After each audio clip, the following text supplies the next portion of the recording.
Seeking a spark, Chinedu spent his afternoons in the dusty corners of the university archives.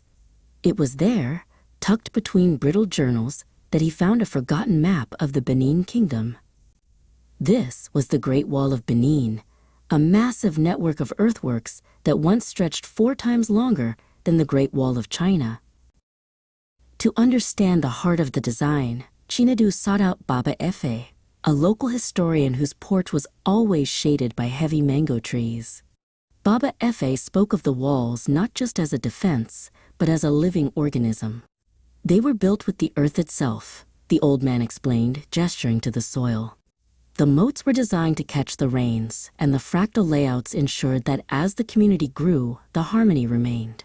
It was a city that breathed with the forest, Chinedu.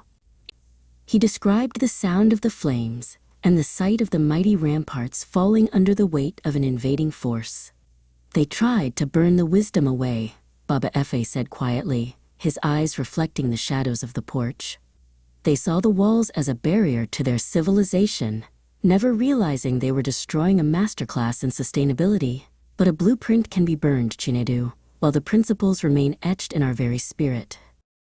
Chinedu spent the next morning at the edge of the city, where the remnants of the ancient moats still carved deep green valleys through the red earth.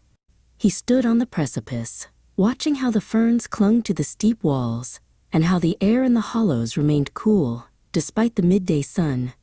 He realized that the ancient builders hadn't fought the tropical heat. They had invited it in and guided it through the corridors of the earth.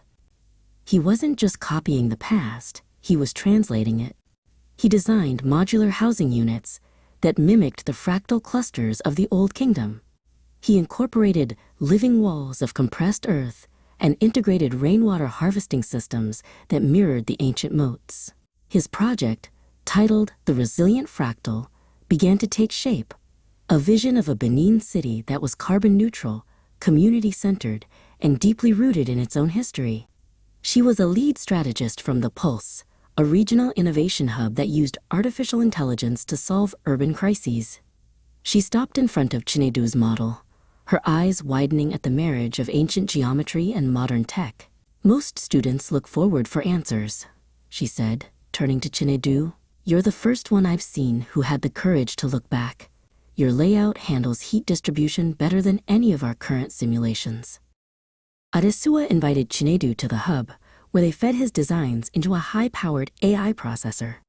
The screens came alive with glowing blue light as the computer simulated 50 years of urban growth.